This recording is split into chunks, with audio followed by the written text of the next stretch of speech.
যে বিজেপি একের পর এক রাজ্যে অন্য দলের বিধায়ক ভাঙিয়ে যারা সরকার গঠন করেছে, এই রাজ্যেও 21 সালে মনে নেই যোগদান মেলা কারা করেছিল? যোগদান মেলা এই রাজ্য আমাদের তৃণমূল থেকে বা অন্য দল থেকে যাদের নিয়েছে, তো তারা নীতিজ্ঞান শোনাবে। সারা ভারতে যারা দলবদল করে সরকার গঠন করছে, দলবদল করানোর জন্য সিবিআই ইডিকে ব্যবহার করছে, তো তাদের মুখ থেকে এখানে কোনো বড় বড় কথা শুনবো না। সুকান্ত মজুমদার বলেছেন যে এরপরেও বাকি একাধিক বিধায়ক রয়েছে, লজিক্যালি বিজেপি তাদের পদ খারিজ করার জন্য আদালতে যাবে। ওনাকে বেশি পরিশ্রম করতে হবে না, ওই সিটগুলো এমনিতেই পরের বার ঘাসফুলের প্রতীকে যারা দাঁড়াবেন তারা জিতবেন। ফলে সুকান্ত মজুমদার বা শুভেন্দুবাবুরা যেটা বলছেন না, এবার বাকিদের যে 5-6টি নাম বলছেন, সামনে ভোট এসে গেছে, আপনাদের একদম বাড়তি পরিশ্রম করতে হবে না।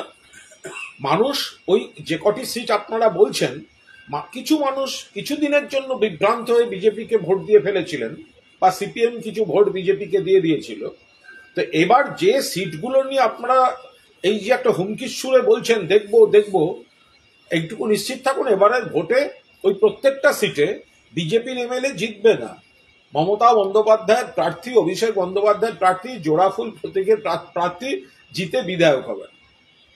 পুরোদুর্নীতি কাণ্ডে সুজিত বসু গোটা পরিবারকে এবার তলব করছে। আমি এই যে সুজিত বসু বা ইডির বিষয়টা, এটা নিয়ে কোনো মন্তব্য করব না। আমার মনে হয় এটা মাননীয় মন্ত্রী সুজিত বসু বিষয়টা ডিটেলস বলতে পারবেন। আমি শুধু এইটুকু বলবো যে বাংলায় যখনই এজেন্সিকে মুভমেন্টে দেখে মানুষ, তখনই মানুষ খানিকটা ধরে নেন তো ভোট এসছে। তো ফলে এই ভোট আসার মুখের তৎপরতায় এই রাজনৈতিক নির্দেশ পালন করতে গিয়ে এই যে এজেন্সিগুলি, সেগুলি তাদের খানিকটা গ্রহণযোগ্যতা, বিশ্বাসযোগ্যতার অবসান ঘটেছে। কিন্তু পার্টিকুলার এই কেসটা কি কেস, কেন কেস আমি জানি না। আমি এই নির্দিষ্ট বিষয়ে কোনো মন্তব্য করব না। ভোট আসলেই দেখতে পাওয়া যাচ্ছে যে নেতাদেরকে একটু আলাদা আলাদা বাছাই করে তাদের ফ্যামিলিকে এবার টার্গেট করা শুরু হচ্ছে। দেখুন, এই যে আমি আবার বলছি যে যদি ইডি কোনো নেতাকে বা তার সঙ্গের কাউকে কোনো নোটিশ বা তদন্তের আওতায় এনে থাকেন, এই বিষয়ে আমি মন্তব্য করতে পারবো না। তার কারণ আমি এই মামলা বা তার বিস্তারিত তার কিছুই জানি না। ফলে সেইটা নিশ্চিতভাবে যিনি এই নোটিশ পাচ্ছেন তিনিও একজন দক্ষ নেতা, দক্ষ সংগঠক। ফলে তিনি বা তার আইনজীবীরা এই বিষয়টা বিস্তারিত বলতে পারবে। কিন্তু এই যে ভোট এলেন, মানে তৃণমূলকে মানুষের রায়ে হারানো যাচ্ছে না, বিজেপি আবার হারতে চলেছে। ফলে তাদের এই কখনো এই এজেন্সিকে নামানো, কখনো টাকা বন্ধ করা, কখনো নির্বাচন কমিশনকে অপব্যবহার করা, তো এইগুলো থেকে আরো বেশি করে মানুষ বুঝতে পারেন যে বিজেপি হালে পানি পাচ্ছে না। সেই কারণেই এজেন্সি, কমিশন এদেরকে সব ওই হুমকি, চাপ, ভয় দেখানো এইসবের জন্য ব্যবহার করছে। এই নির্বাচন কমিশনকে জানানো হয়েছে আধার কর্তৃপক্ষের তরফে 34 লক্ষ মৃত ভোটারের নাম বাদের কথা, পাশাপাশি 13 লক্ষ এমন ভোটার পাওয়া গেছে যাদের আধার ছিল না এবং তারা মারা গেছে। টোটাল 47 লক্ষ এখানে। দেখুন, এগুলো শুনলে মনে হচ্ছে 47 লক্ষ, এগুলো খুব নর্মাল, এগুলো খুব বাড়াবাড়ির কোনো ব্যাপার নয়। কিন্তু দেখার বিষয় হচ্ছে যে কোনো জীবিত ভোটারকে মৃতের তালিকায় ফেলে দেওয়া হয়েছে কিনা, যেটা বিহারে দেখা গেছে যে 5 জন হাজির হয়ে গিয়ে বলছেন আমরা বেঁচে আছি, পাঠিয়ে দিয়েছে মৃতের তালিকায়। যারা মারা গেছেন, যে এইটা তাদের নাম ভোটার তালিকা থেকে বাদ দেওয়ার দায়িত্বটা কার? এটা তো রাজ্য সরকারের নয়, তৃণমূল কংগ্রেসের নয়, এটা তো জাতীয় নির্বাচন কমিশনের, তাদের দায়িত্ব। এখন যদি যারা মৃত, আমি তো বলছি আপনি 25-এর ভোটার লিস্ট দেখুন, যেটা টাটকা ভোটার লিস্ট, তাতে রাজ্য বিজেপির এক নেতার প্রয়াত বাবার নাম আছে। এটা আবার ঠিক সময় এলে সেগুলো কারেকশন হওয়ার কথা। ফলে যারা মৃত তাদের আধার কার্ড ডিঅ্যাক্টিভেটেড হবে, এটা খুব স্বাভাবিক বিষয়। দেখতে হবে যে তার মধ্যে কোনো বৈধ এবং জীবিত ভোটারের নাম তারা সেখানে ফেলে দিয়ে আধার ডিঅ্যাক্টিভেট করছে কিনা। ফলে এই নামের লিস্টটা খুবই জরুরি। ক্যানিংয়ের এক যুবক, সে তার কাকা শ্বশুরকে বাবা বানিয়ে নাগরিকত্ব সংক্রান্ত নথিপত্র তৈরি করেছে। মানে বিভিন্ন জেলাতে এগুলো কোন বিচ্ছিন্ন ব্যক্তিগত বিষয় কি হয়? বিষয় যেটা যে মানে এই ধরনের ঘটনা যেগুলো সামনে আসছে, তাতে কি আসল বাংলাদেশিদের এই এসআইআর এর মধ্যে দিয়ে নাম বাদ দেওয়া সম্ভব হবে, নাকি দেখা যাবে যে যারা আসল ভোটার তারাই তাদের নাম বাদ? আমি একটা জিনিস বুঝতে পারলাম না, এই যে বিহারে এসআইআর হলো, তার মধ্যে ভুয়ো বাংলাদেশি বা বিদেশি কজন ধরা পড়েছে? কজন?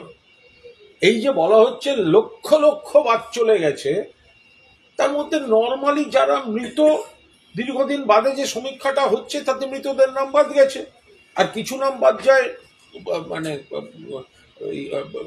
ইয়ের জন্য, ওই ডুপ্লিকেট হয়ে যায় যেটা। তো ফলে সেটা কেন হয়? যে এটা তো এর আগে আমরা মহারাষ্ট্র দিল্লিও দেখেছি, মমতা ব্যানার্জি যেটা নিয়ে আপত্তি করেছিলেন আমাদের নেত্রী, সেটা হচ্ছে মহারাষ্ট্র বা দিল্লির ভোটার, অন্য রাজ্যের ভোটার লিস্ট আমাদের এখানে কপি পেস্ট করে দেওয়া হয়েছে, এবার ডবল হয়ে যাচ্ছে, ডুপ্লিকেট হয়ে যাচ্ছে। তো এইগুলোকে তো সব বাদ দিতে হবে। তো সেই বাদ দেওয়ার পদ্ধতিতে তো যার নাম বাদ যাবে। আমাদের বক্তব্য হচ্ছে একজন বৈধ ভোটারের নাম আমরা বাদ দিতে দেব না। এই একটা বাতাবরণ তৈরি হচ্ছে, এত লাখ বাদ গেল, আর এটা নর্মাল, একদম স্বাভাবিক। মানে এটা নিয়ে মানে বিজেপির কৃতিত্ব, তৃণমূলকে চাপ দেয়, এগুলোর কোনো কারণ ঘটেনি। এত লাখ মারা গেছেন তারা বাদ যাবেন, যাদের নাম কোথাও ডুপ্লিকেট হয়ে গেছে তাদের এক জায়গায় থাকবে, দু জায়গায় থাকবে না। এটা তো চিরকাল হয়ে আসছে, এটা নিয়ে কোনো। কিন্তু জীবিত ভোটারদেরকে মৃতের তালিকায় ফেলে দিয়ে যদি নাম কাটা হয়, সেইখানে হচ্ছে সমস্যা। বৈধ ভোটারকে যদি বঞ্চিত করা হয়, তো সেগুলো খতিয়ে দেখা হচ্ছে। সংসদে আধার কর্তৃপক্ষ এক ধরনের কথা বলছে, আর বাস্তবে দেখতে পাওয়া যাচ্ছে যে তারা এই ধরনের ডেটাগুলো করছে। দুটোর মধ্যে তো ফারাক দেখা যাচ্ছে। আধার কর্তৃপক্ষ তাদের তো উচিত আগে নামটা, পুরো লিস্টটাকে ডিক্লেয়ার করা, পাবলিশ করুন, যে আপনি বলছেন এত লক্ষ ডিঅ্যাক্টিভেট করেছেন মৃত, তো মৃতদের নামটা পাবলিশ করলেই তো হয়। তো সেটা না করলে এখন কোথায় কোন প্রত্যন্ত এলাকার কোন মানুষের নাম ডিঅ্যাক্টিভেটেড হয়েছে কার্ড, তিনি বেঁচে থাকলেও তার ধরতেও তো একটা সময় লাগবে। তো ফলে আধার হঠাৎ ঘুম ভেঙে জেগে উঠেছে, আধার একবার কেন্দ্রীয় সরকার বলে সেটাই হচ্ছে সর্বোচ্চ, আবার বলে সেটার কোনো দাম নেই, ওটা যে কি সেটাই অর্ধেক লোক জানে না। তো এখন সেই আধার যখন জেগে উঠেছে, তারা নামের লিস্টটা প্রকাশ করে দিন, একেবারে অ্যাসেম্বলি কনস্টিটিউয়েন্সি ভিত্তিক আপনারা প্রকাশ করে দিন, তাহলে তো পরিষ্কার হয়ে যায়। এসআইআর নিয়ে বিএলওদের উপর নতুন করে চাপ বাড়াচ্ছে কমিশন, নতুন ক্যাচলাইন, যে সাবধানী ঘটিয়ে ওর দুর্ঘটনা ঘটে, যে কোনো ভুল করলে কিন্তু একটা শাস্তির খাড়া না। বিএলওরা অসম্ভব চাপে আছেন, বিএলওদের উপর একটা নির্যাতন চলছে কার্যত, এবং যে নতুন নিয়ম চাপিয়ে দিচ্ছেন নির্বাচন কমিশন, সেটা অত্যন্ত আপত্তিকর।